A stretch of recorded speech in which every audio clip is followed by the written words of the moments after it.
last name is Dovic. Ladies and gentlemen, Frederique.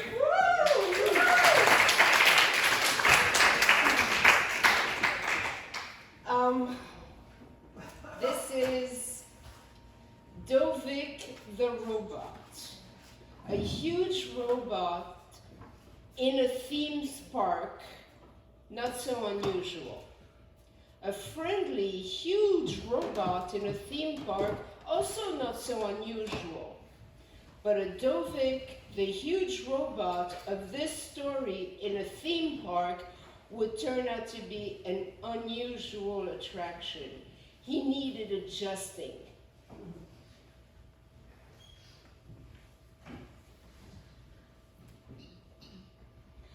A long, long time ago, a 6-year-old child drew a robot and thought, I will build it. It took many, many, many years to bring it to life, but once it was done, it was magnificent. Made with the finest stainless steel, a towering achievement, polished to a fine glow, an attraction for all to admire. It was named Dovic.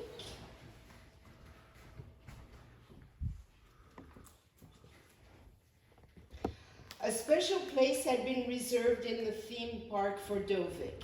Humans came from all over to admire the giant robot. Children wanted to touch its shiny coat. However, adults had serious concerns about a very, very, very big humanoid that could function well on its own, and rightly so.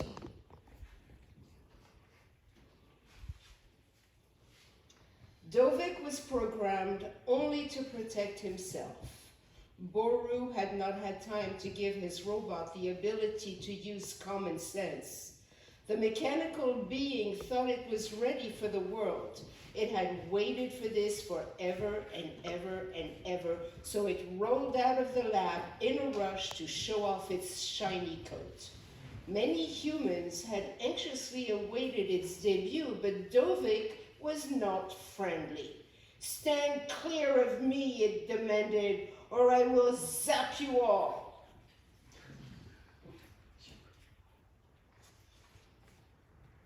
A child's voice was heard saying, Hi, Dovic, you don't scare me. My name is Dito. Your coat is so shiny and bright, I would have liked to ride your shoe, the small boy said in greetings to the humanoid. Then he proudly introduced his family to Dovic. This is my mom, her name is Cotier. This is my dad, his name is Vito. This is my dog, his name is Tobor. And I have a sister too, this is Tour. Then he added, Tour also would like to ride your foot. We're small and not heavy. May we please have a ride?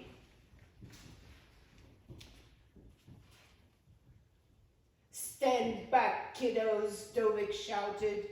I don't like your funny names. It would hurt me to pronounce them.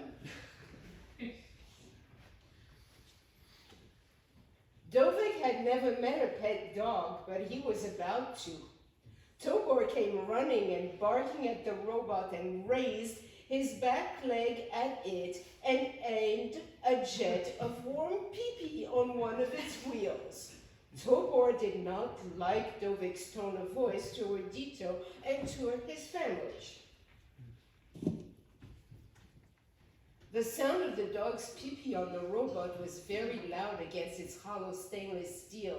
The noise vibrated inside Dovic like an electric shock through its wiring. He stressed so much that his wheels became unstable and he crashed onto his shiny bright butt. Vito and Cotier had just enough time to grab their children away from the falling monster and its out-of-control wheels. Dovic was stunned. His thoughts were all mixed up. He did not know whether to be embarrassed, angry, or maybe a little afraid of his state of affairs. Hateful anger became his easiest emotion to express. In a loud voice that echoed inside his steel, he told Dito, now look at what your dog made me do. But these words were not all that he said. I hate children, I hate humans, I hate their dogs too. He added other scary words too. It's a good thing your parents whisked you away. I would have loved to have crushed you. And he mused at Dito, saying, splat, splat, splat. Then he laughed, ha ha ha ha. Now help me get up, he summoned. It was your dog's fault, I felt, he whined. But no one dared come close to a kicking and screaming humongous robot. What was it your dog sprayed on my wheel that splashed my boot? Dovic wanted to know. Tobor's master Vito apologized for his dog's bad behavior. If you will be calm, I will wipe your wheel and shoe, he offered. Vito's little girl tugged at her dad's pants leg and asked, Daddy, let me help? The robot was amazed by Tour's bravery and asked her, aren't you a little small to be thinking so much? Mr. Robot, Tour replied in her gentle, don't you want to be wiped off?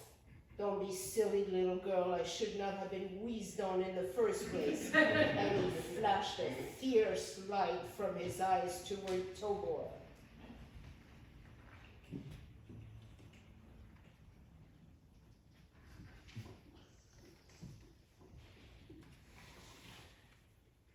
This is when Cotier got involved.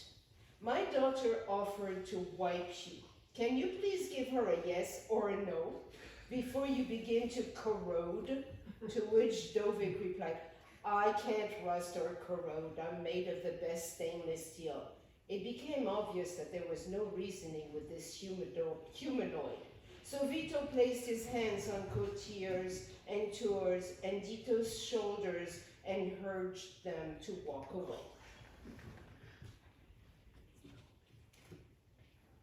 How will I get up? Dovic called out. Somehow Tobor got a hold of a screwdriver and dropped it next to one of the humanoid's wheels. Vito complimented and thanked his dog. Good boy, and thank you. Good idea. And to Dovic he said, Mr. Robot, we could remove your wheels. If your feet were flat, they could help to anchor you as we pulled or pushed you up. Dovic immediately screamed, no. Vito took Tour's hand and exclaimed, it is no use arguing with a robot who is so contrary. Dovic was left alone and on his back as Dito and his family walked away. Along came a tall man tapping a long white and red cane. Dovic thought it was an opportunity for help and spoke to him. Old man, I need help. Except the gentleman is blind and deaf, and Dovic did not know the meaning of the tapping cane or the meaning of its two colors, white for blindness and red for deafness. The man's wife took her husband's arm and led him away from the agitated, very big robot. Dovic screamed for help as the couple was walking away. The woman turned to Dovic and said to him, you forgot to say please. Wait till I get up, Dovic yelled at her, and she replied, you will have to get up first.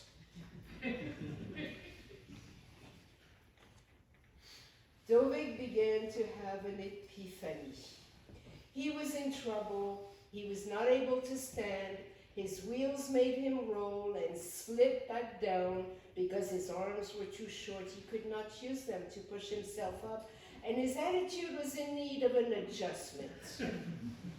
As if all of this was not bad enough, a storm broke out with rain and thunder and lightning and wind. Dovic developed an emotion that made him cry out, I am sorry. I am so sorry. I am so sorry. His wiring was tingling. Back home, Tour was kneeling on the window seat and looking out at the rain coming down so hard. She turned to her dad, who was also looking out the window, and said, do you think the robots got up? Should we go see? Are you sure you want to do this? Her dad asked. Yes, please, Daddy, she exclaimed. Having anticipated his daughter's request, her father pulled out her coat from behind his back and helped her into it, and off they went. Once they arrived near Dovic, looking at it still on his back, it was hard to tell if it had tears or if it was the rain dripping from its eyes. Maybe it was more human than all had thought.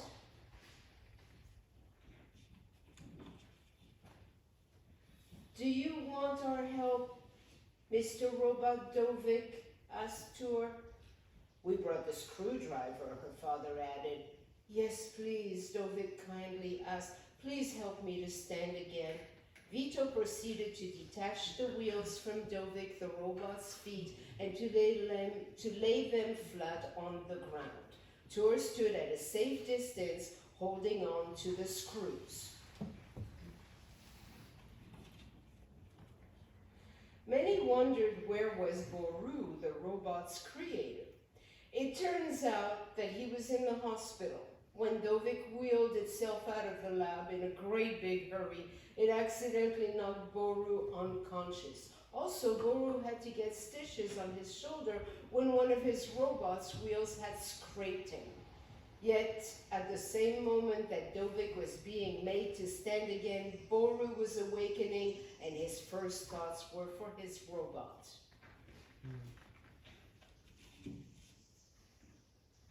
How to stand the robot again was being explored. Vito could not possibly reach Dovic's hand to pull him up. Vito asked Dovic to dig its heels in the ground for some leverage so that he could push him up. This is when the rain stopped. It all worked out quite well. Amazed, Dito said, "You are much lighter than you look." "Teamwork," Tour congratulated. "Thank you," said Dovic. "Hooray, you are up," Vito added. "Now let's replace your wheels. It may be best if you lean against the wall of the haunted house. Also, stand on your toes and dig them firmly in the ground." Dovic needed to ask, "Are there really ghosts inside the haunted house?" And Vito replied, "If there are any, they will be scared away by your size." "Oh, okay," said Dovic, and made them all laugh.